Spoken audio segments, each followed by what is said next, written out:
Academy plus. बच्चों आज हम अपने लाइफ प्रोसेस वाले चैप्टर को कंटिन्यू करते हुए टॉपिक जो कवर करेंगे आज के वीडियो में उसका नाम है न्यूट्रिशन इन अमीबा। हम इससे पहले पढ़ चुके हैं प्लांट्स में न्यूट्रिशन के बारे में और आज हम अपनी स्टडी करेंगे अमीबा के लिए। ओके, देखिए तो अमीबा के बारे में पहले छोटी सी डिटेल पता कर लेते हैं कि अमीबा होता क्या है। So amoeba is a unicellular organism. आपको पता है जब भी आप यूनिसेलुलर ऑर्गेनिजम्स की एग्जांपल पढ़ते हो, it means organisms which are made of a single cell, तो वहां पे आप अमीबा का नाम जरूर पढ़ते हो। So amoeba is a unicellular organism, it is composed of a single cell.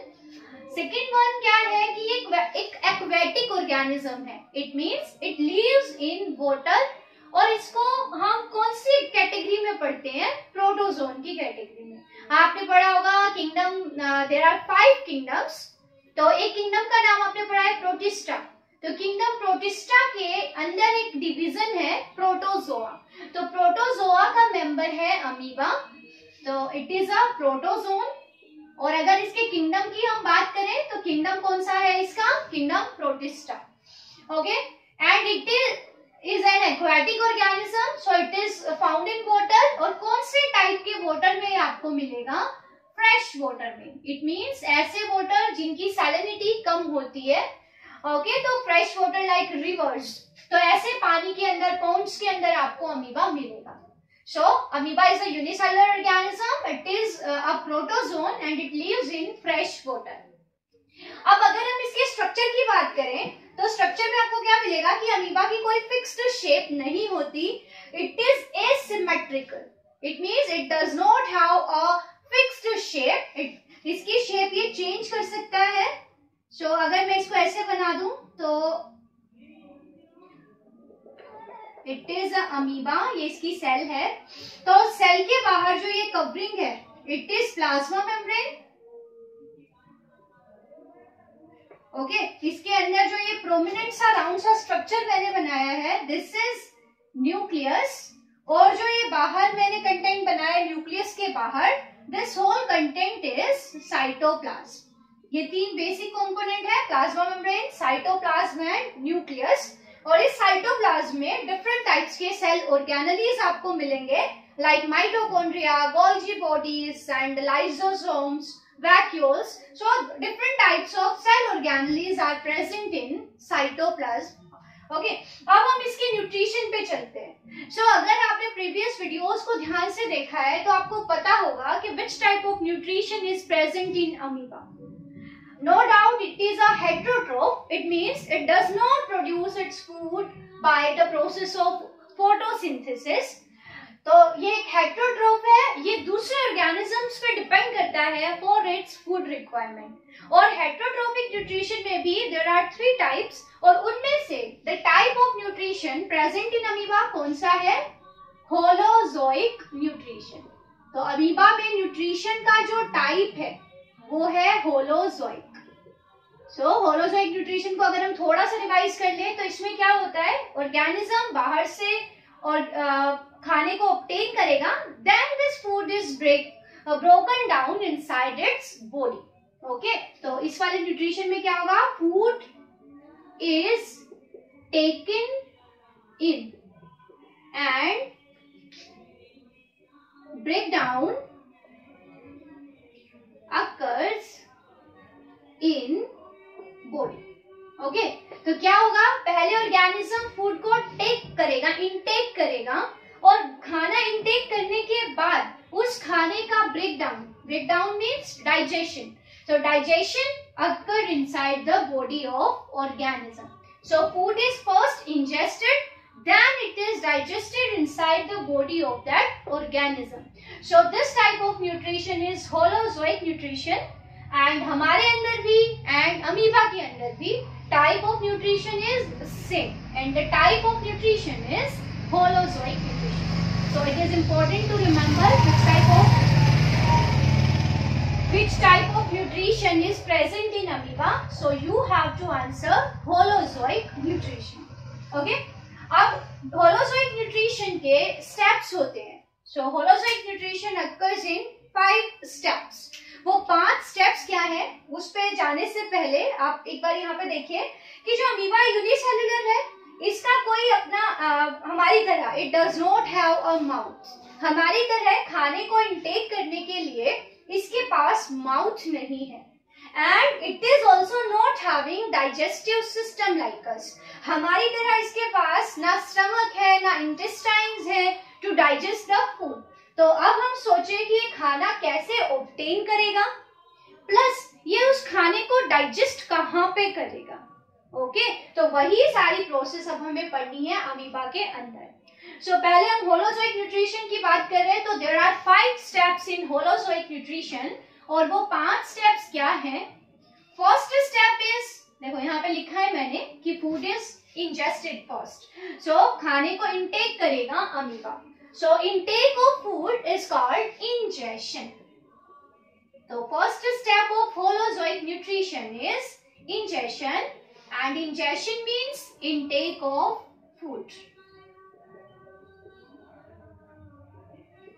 Okay, तो अब अमीबा के पास there is no mouth like us, तो ये कैसे इनटेक करेगा।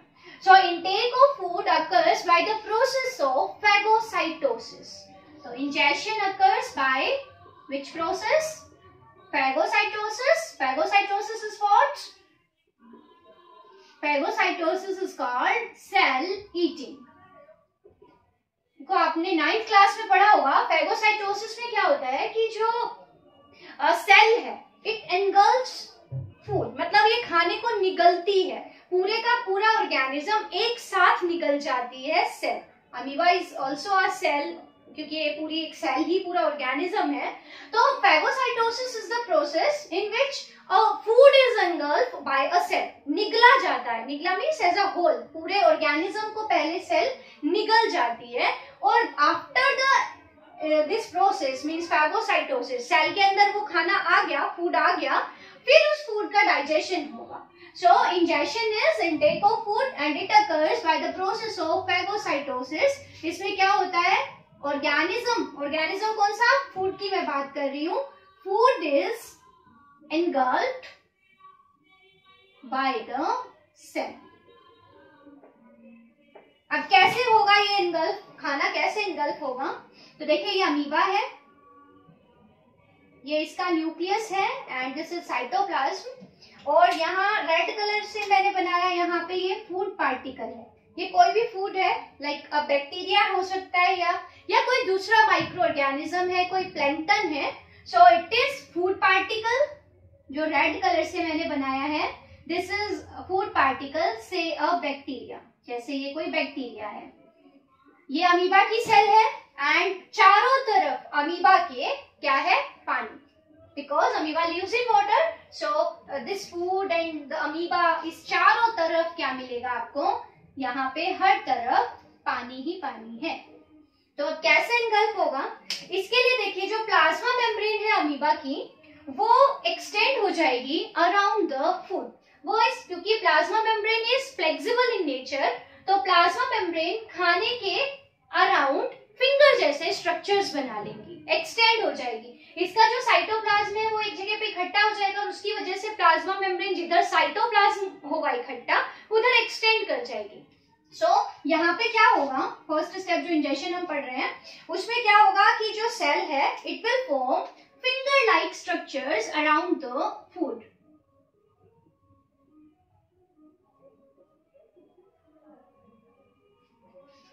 These finger like structures, ये finger like structures आपको दिख रहे होंगे, और ये का पूरा साइटोप्लाज्म है, ये न्यूक्लियस है, ओके, और ये है फूड पार्टिकल, और ये इसके साथ कुछ पानी भी आएगा, क्योंकि पानी के अंदर ही फूड है। सो ये पानी है कुछ, और उसके अंदर फूड है आपका। तो देखिए क्या किया अमीबा ने, जो ये सेल थी इसकी प्लाज्मा मेम्ब्रेन एक्सटेंड हो गई एक तरफ, और उसने खाने के अराउंड ऐसे फिंगर लाइक स्ट्रक्चर्स बना लिए। These finger like structures are called pseudopodia. ये जो फिंगर जैसे स्ट्रक्चर यहाँ पे बने हैं, इन स्ट्रक्चर्स को हम क्या बोलेंगे, स्यूडोपोडिया। ओके, स्यूडोपोडिया क्यों कहते हैं इनको, तो देखिए स्यूडोपोडिया वर्ड को अगर हम स्प्लिट करेंगे तो यहाँ पे 2 वर्ड्स आएंगे हमारे पास, एक आएगा स्यूडो स्यूडो का मतलब होता है फॉल्स, मीन्स नकली, और पोडिया मीन्स होता है फुट। सो पूरा नाम हो गया फॉल्स फुट। फुट का काम होता है, वी हैव फुट, और फुट का काम है लोकोमोशन में और मूवमेंट में हेल्प करते हैं।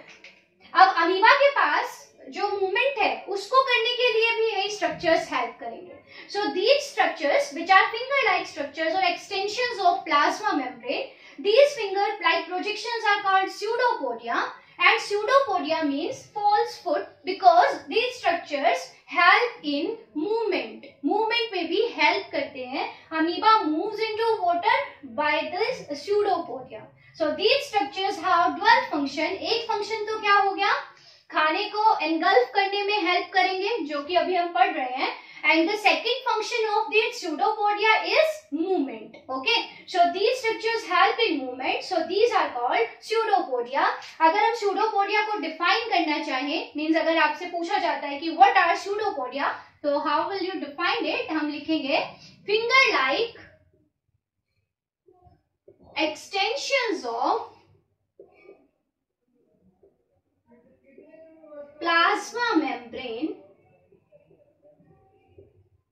Okay, pseudopodia are what? These are finger-like extensions of plasma membrane. These structures are called pseudopodia, and the functions of pseudopodia is first is ingestion, second is movement. Okay, so step क्या था? First ingestion, पहले food particle के चारों तरफ pseudopodia की formation हुई। अब ये जो pseudopodia है, इधर वाले pseudopodia और इधर वाले pseudopodia, ये इस तरह से दोनों मिल जाएंगे और एक वैक्यूल सा बन जाएगा, एक पाउच बन जाएगा, and this pouch is called phagosome. Okay, the next step क्या होगा यहाँ पे? नेक्स्ट स्टेप इज, इसको ऊपर बना रही हूँ, तो क्या होगा कि ये जो फिंगर लाइक स्ट्रक्चर्स हैं, ये इधर वाले इधर मूव करेंगे, इधर वाले यहाँ मूव करेंगे, और दोनों फ्यूज होके एक पाउच बना लेंगे, and this pouch is called phagosome. और ये जो फूड पार्टिकल था, जो मैंने रेड कलर से रिप्रेजेंट किया है, ये फूड पार्टिकल आ गया इस पाउच के अंदर, और साथ में कुछ पानी भी है। ठीक है, तो ये जो अब पाउच बन गया, इसको हम बोलेंगे फेगोसोम। ठीक है, फेगोसोम अब क्या करेगा? देखो, सेल के अंदर लाइसोसोम्स होते हैं। अगर मैं यहाँ बनाऊं कि ये छोटे छोटे पाउच जैसे स्ट्रक्चर हैं, जिनको हम लाइसोसोम्स कहते हैं सेल में। आपको पता है कि जो सेल्स होती हैं, उनके अंदर कुछ डाइजेस्टिव बैग्स होते हैं, जिनके बारे में आपने 9th क्लास में पढ़ा होगा, जिनको हम लाइसोसोम्स कहते हैं। तो यहाँ भी लाइसोसोम्स है, जैसे मैंने ब्लू कलर से रिप्रेजेंट किया है। और लाइसोसोम्स के अंदर आपको क्या मिलेगा? एंजाइम्स, हाइड्रोलिटिक एंजाइम्स, जो खाने को डाइजेस्ट करने में हेल्प करेंगे। So these lysosomes are having hydrolytic enzymes.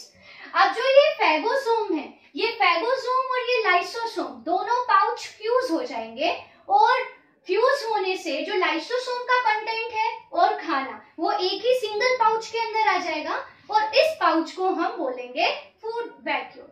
So next step is what, कि जो फ्यूजन है फेगोसोम, यहां मैं लिख देती हूँ, फेगोसोम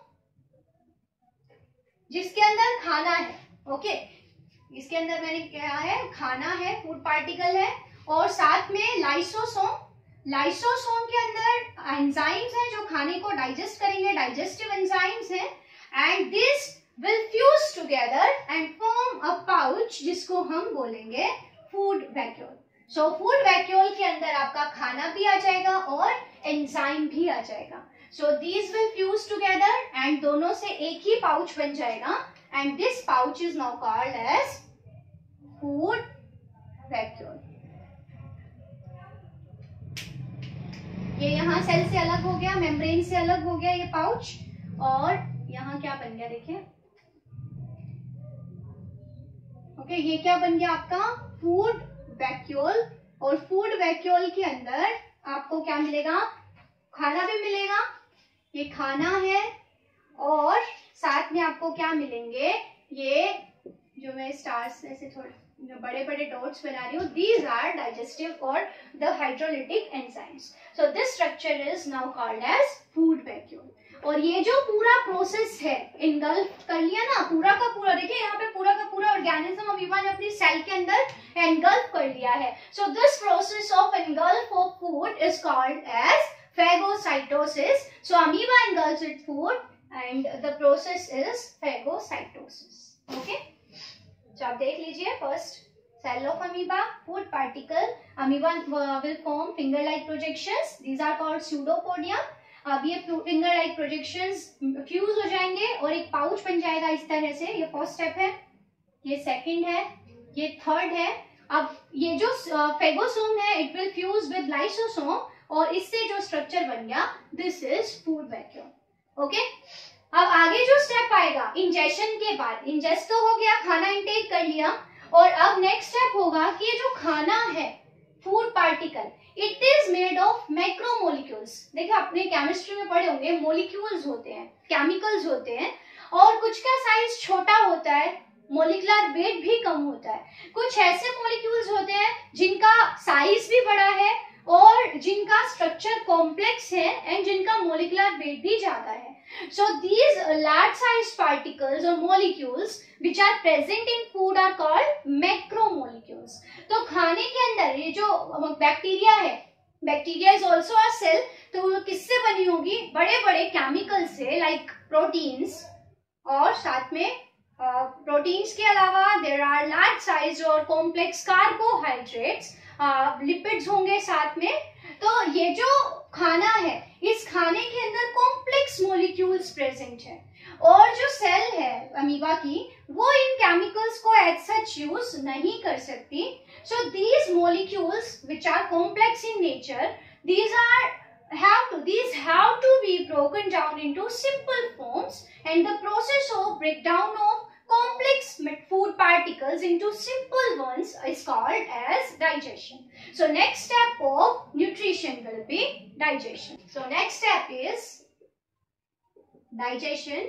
और digestion को अगर आपको define करना हो तो आप कैसे करोगे? देखो आप ये डेफिनेशंस यहीं से नोट कर लेना, क्योंकि जब हम ह्यूमन न्यूट्रिशन पढ़ेंगे तो वहां भी यही स्टेप्स आएंगे, ठीक है, लेकिन थोड़ा प्रोसेस डिफरेंट होगा, वो मैं वहां आपको मेंशन करूंगी. अदरवाइज जो डेफिनेशंस है, like injection is what, intake of food, digestion is what, तो वो डेफिनेशन हमारे अंदर और अमीबा के अंदर वो डेफिनेशंस का मतलब सेम ही है. सो हम इसको यहीं पे डिस्कस करेंगे. तो डाइजेशन की अगर मैं डेफिनेशन लिखूं तो it is the breakdown of complex food particles into simple and absorbable form. Means complex food particles means large size proteins, lipids, carbohydrates को इतने छोटे छोटे और सिंपल फॉर्म में तोड़ना है कि वो हमारी सेल के अंदर एब्जॉर्ब हो सके और सेल उस खाने को यूटिलाइज कर सके. So the next process is digestion. अब देखिए अमीबा में जो याद करने वाली बात क्या है कि मैंने आपको बताया कि लाइसोसोम्स के एंजाइम्स, जिनको हमने डाइजेस्टिव एंजाइम्स और हाइड्रोलिटिक एंजाइम्स कहा है, वो इस फूड वैक्यूल के अंदर है. And these enzymes can digest all the components of food like carbohydrates, fats and lipids और वी कैन से प्रोटीन्स. तो ये जो यहाँ पे जो हाइड्रोलिटिक एंजाइम्स हैं, hydrolytic enzymes can digest all types of food particles और कंपोनेंट्स ऑफ फूड. जैसे कि आपके कार्बोहाइड्रेट्स को डाइजेस्ट करने के लिए हाइड्रोलेजेस जो होंगे, दीज आर अमाइलेजेस. अमाइलेजेस वो एंजाइम्स हैं जो कार्बोहाइड्रेट्स को डाइजेस्ट करेंगे. These are also having lipases. Lipases will digest lipids or fats. Similarly, proteases हैं. Proteases will break किसको? Proteins को. So all types of these enzymes are present in this food vacuole. So digestion वाला जो process होगा amoeba में, digestion occurs in food vacuole. ये important है to remember. This is important to remember कि where does food digestion occur in amoeba? So your answer should be inside the food vacuole. And food vacuole is inside the cell. So process of digestion is occurring inside the cell. तो जब digestion cell के अंदर होता है, this type of digestion is intracellular. So amoeba में digestion is intracellular. अगर मैं बोलूँ कि mention कि भाई amoeba में which is the type of digestion, means cell के अंदर डाइजेशन हो रहा है या बाहर हो रहा है, तो आपको पता होना चाहिए कि फूड वैक्यूल में हो रहा है. And food vacuole is inside the cell, so the process of digestion is occurring inside the cell. So this process of digestion is intracellular. Okay, so जब यहाँ पे हम डाइजेशन दिखाएं अगर, तो डाइजेशन में फूड पार्टिकल ब्रेक डाउन हो गए, तो यहाँ पे ये जो खाना है ये टूट गया. अब ये ऐसा नहीं रहा, इसके जो डाइजेस्टेड पार्टिकल्स है वो मैंने यहाँ पे आपके ग्रीन डॉट से बनाए हैं. और कुछ खाना ऐसा है, पार्टिकल्स ऐसे हैं, कंपोनेंट्स ऐसे हैं जो डाइजेस्ट नहीं हो पाए, उनको मैंने यहाँ रेड से दिखाया है. सो यहाँ पे इस फूड वैक्यूल के अंदर जो मैंने रेड वाले डॉट्स बनाए हैं, ये रेड वाले डॉट्स तो रिप्रेजेंट कर रहे हैं अनडाइजेस्टेड फूड को, और जो ग्रीन वाले डॉट्स हैं छोटे छोटे, these are representing the digested food, ऐसा फूड जिसका डाइजेशन हो चुका है. ओके, तो डाइजेशन से रिलेटेड आपको क्या याद रखना है, एक तो डेफिनेशन और दूसरा डाइजेशन की प्रोसेस फूड वैक्यूल में होगी सेल के अंदर. सो दिस प्रोसेस इज इंट्रासेलुलर. उसके बाद यहाँ पे जो रेड कलर के पार्टिकल्स हैं खाने के, वो है जो डाइजेस्ट नहीं हो पाए हैं, means undigested food, and these green dots are representing the digested food. Okay, okay, now moving to the third step. The third step is absorption. So third step is absorption.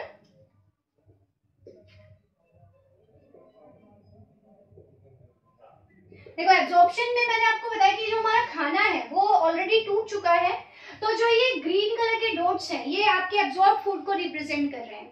अब ये particles diffusion की process से यहाँ food vacuole से enter कर जाएंगे cell के cytoplasm में. तो ये जो ग्रीन डॉट्स मैंने दिखाए, अब ये सारा डाइजेस्टेड फूड सेल के साइटोप्लाज्म में आ गया.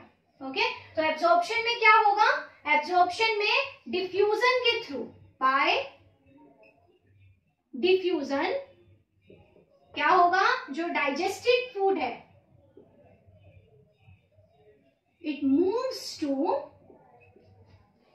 साइटोप्लाज्म.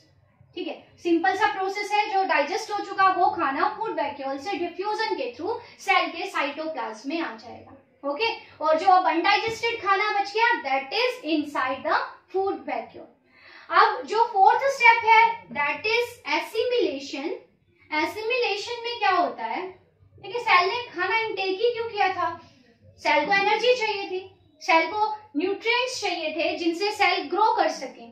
ओके, सो जो ये खाने के पार्टिकल्स जो साइटोप्लाज्म में आ गए हैं, एब्जॉर्ब हो चुके हैं, ये पार्टिकल्स सेल यूज कर लेगी ग्रोथ के लिए, एनर्जी के लिए, रिप्रोडक्शन के लिए. So utilization of this digested food by the cell for various activities is called assimilation. और एसिमिलेशन को हम क्या कह सकते हैं, simply utilization of food by the cell for various activities. ठीक है, so this is assimilation. Cell इस खाने को यूटिलाइज कर लेगी वेरियस एक्टिविटीज के लिए. और जो फिफ्थ स्टेप है, फिफ्थ स्टेप इज इजेशन. एक था इंजेशन, फर्स्ट स्टेप याद रखना इन था, इन मीन्स अंदर, ई मीन्स एग्जिट. इसका मतलब है कि जो अनडाइजेस्टेड फूड बच गया वो सेल के से बाहर निकालना पड़ेगा, because that is a waste. तो वेस्ट को रिमूव करना है, जो अनडाइजेस्टेड फूड बच गया उसको सेल से रिमूव करना है. So this process is egestion. Egestion में क्या होगा, प्लाज्मा मेम्ब्रेन रप्चर होगी और फूड वैक्यूल को, सॉरी अनडाइजेस्टेड फूड को बाहर रिमूव कर देगी. सो वहां पे हम क्या दिखाएंगे, egestion means removal of undigested food by the cell. और इसमें क्या होगा, प्लाज्मा मेम्ब्रेन, ये फूड वैक्यूल जिसमें अनडाइजेस्टेड वेस्ट बच गया था, ये अनडाइजेस्टेड वेस्ट है, और ये सेल से बाहर वॉटर के अंदर रिलीज कर दिया गया। सो दिस प्रोसेस इज ईजेशन। ठीक है, so type of nutrition in amoeba, holozoic. Amoeba is a unicellular organism. It lives in fresh water. Okay. So, holozoic nutrition के how many steps are there? 5. First step is ingestion, then digestion, then absorption, then assimilation, and next last step is egestion. Okay. So this is all about the nutrition in amoeba. अब हम सारे steps को एक ही diagram से represent करेंगे, और वो diagram मैं यहाँ पे बना देती हूँ आपके लिए। तो देखिए यहाँ पे मैंने सारे स्टेप्स को डायग्राम से समझाया है, ये सारे डायग्राम्स हैं। फर्स्ट स्टेप इंजेक्शन, वहां मैंने आपको बता दिया ये फूड वैक्यूल है, और फिर ये एब्जॉर्प्शन हो गया, डाइजेशन हो गया, and undigested food is removed, so this is egestion. So these are the steps of nutrition in amoeba. I hope आपसे जब भी इसके बारे में कोई भी क्वेश्चन पूछा जाएगा you will answer it correctly. So आपके आज के टॉपिक में इतना ही। Have a nice day, thank you so much.